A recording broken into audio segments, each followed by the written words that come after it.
Hey everybody, Dustyn Thompson, Chapter Director for the Sierra Club Delaware Chapter, back again to talk about House Bill 186 again, since it's coming up for a committee vote in the House Finance Committee on Wednesday, March 11th at 1 p.m.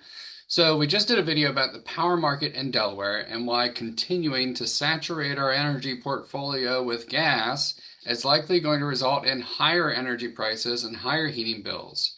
Now we're going to get into some of the finer points of why this bill is particularly bad. So, first and foremost, as we discussed in an earlier video, we're talking about giving away $450 million, almost $500 million, to three power plants who want to build up to 500 megawatts of gas power. Now, that's a lot of taxpayer money for up to 500 megawatts. It could be as small as 100 megawatts.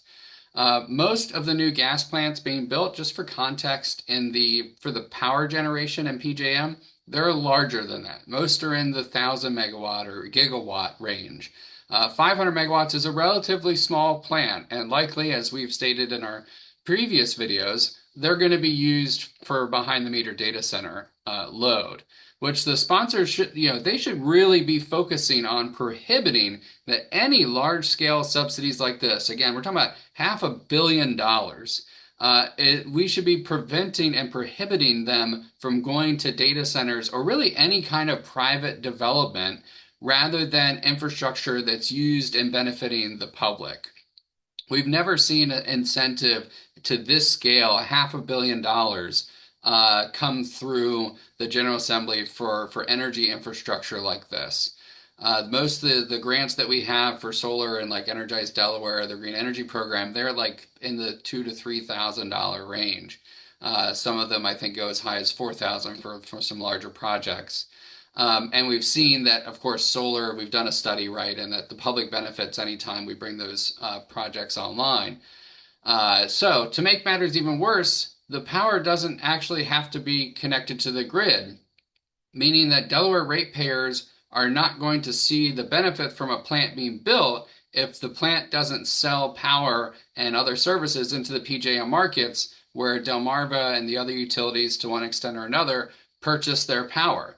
So the only way to bring power prices down is to build cheap power quickly, and that means diversifying our energy portfolio. Again, we're going to hit that hammer many, many times. We're going to hit the nail on the head on that front. We have to diversify our energy portfolio, not continuing to put all the eggs in the basket that already holds all of our eggs.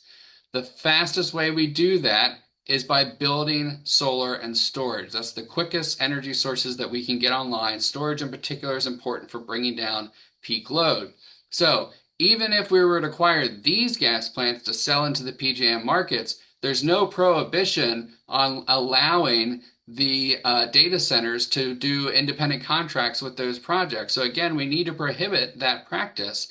But even still, it's unlikely that these plants are going to be able to come online in the window of time required in the bill, and that's mainly because of supply chain issues, interconnection problems, federal, state, and local permitting process, and of course the economic issues around tariffs and things like that right now. This bill also allows, or at least does not prohibit, foreign non-Delawarean companies to claim these credits and then sell them off. We should be sure that any company that takes advantage of any tax credit, especially tax credits that can be sold off, are established Delaware businesses.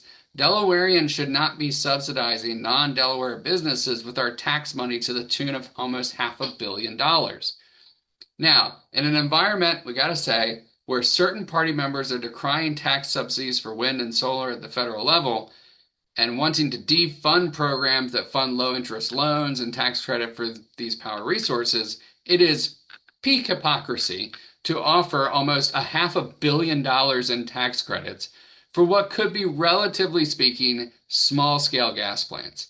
It's even worse that we're allowing the plant developer to then sell the credits to other companies if they don't have a high tax liability in the state of Delaware. That just guarantees that Delawareans lose and large corporations win. That's the reality.